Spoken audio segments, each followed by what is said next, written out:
Hello everybody, this is Trey with Thermopylae Sciences and Technology, and today I'm going to be giving a brief introduction to Google Earth Enterprise Fusion, covering how you can create your own globe as opposed to Google's standard globe. With Google Earth Enterprise Fusion, you can integrate your own GIS databases, publish it to the Google Earth Enterprise server, and view it using Google Earth Enterprise Client. So here is our blank globe, and you can see that there's no satellite imagery, terrain, vectors, any of our own data that we want on here. So what we're going to be doing today is taking this globe and adding all of our own data on top of it to create our own globe. And to do that, we'll get started by logging into our Google Earth Fusion server. Alright, once we're logged in, you see we start out with the Asset Manager. The Asset Manager is the main tool you use in Fusion. Use it to import and build all of your assets. So within the Asset Manager, you can see I'll go to the Resource folder, and this is the data structure we use here. You may choose to use a different one, but this one works well for us. We've got our imagery folder, map layer, terrain, vector, and under imagery we have it broken down by regions and subregions. So I'll just select Washington DC here, and you can see if I click the new imagery resource button, we can add this imagery resource.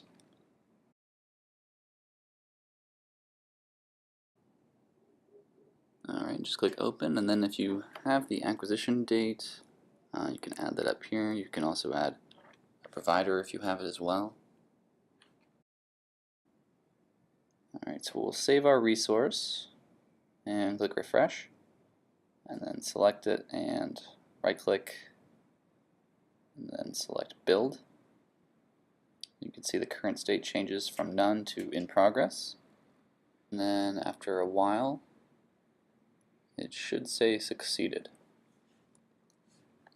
Great, then once that's successful we can create a new imagery project. And adding resources to the project is simple, just drag and drop them from your Asset Manager.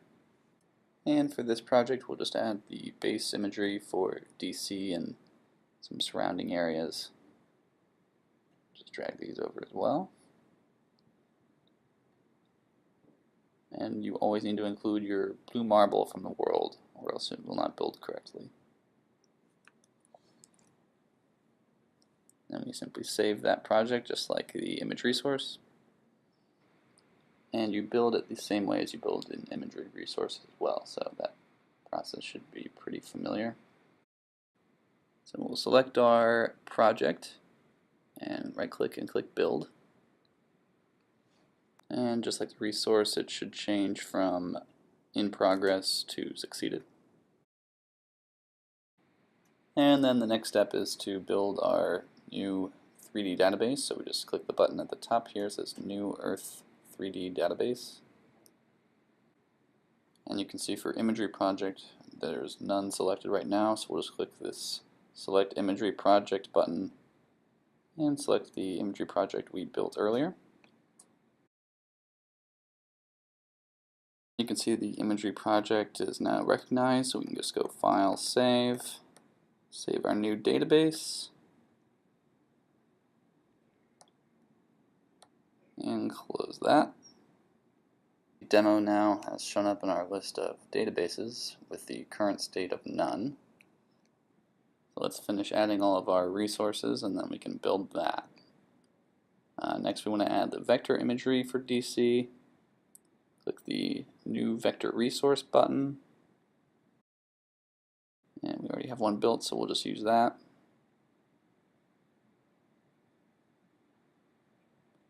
If we go back into project, create our new vector project with those resources.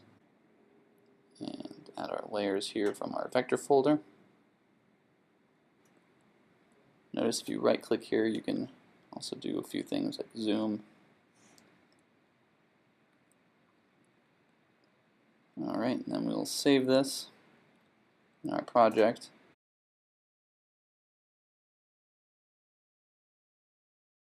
And again, current state none, so we just right click, build. And that will change from in progress to succeeded and build our vector imagery project. Next we just need to add our vector project to our database the same way we added our imagery project. I'll just select it and save that.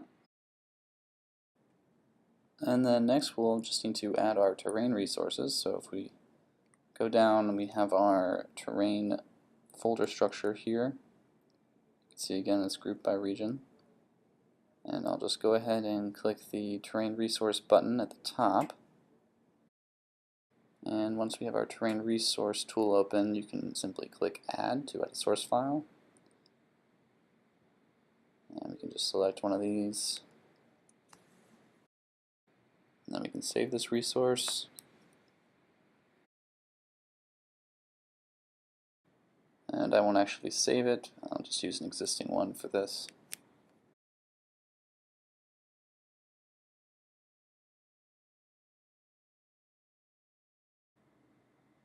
So with our imagery selected, we just click New Terrain Project and drag those over. Alright, and from there we can just save and build.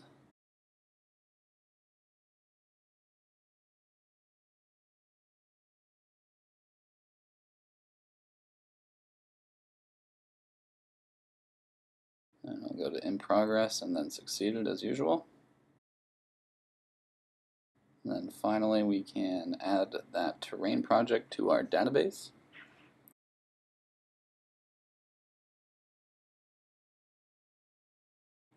And build our database.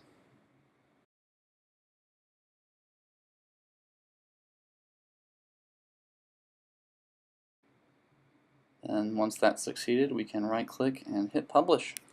And we're done. Now let's take a look at the client and see how our globe turned out.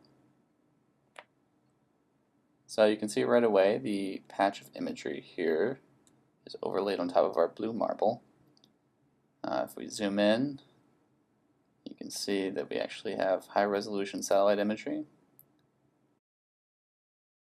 And you can see in our layer menu there at the bottom left, we've got imagery, terrain, and our DC OpenStreetMaps roads vector layer. So if we go in here and turn that on, you can see we now have our roads vector over top. You can also zoom out here, pan over, and look at our terrain. Now unfortunately DC is not the most mountainous area, but you can see how this terrain imagery came through. And it looks like it turned out pretty well. So that's all there is to it.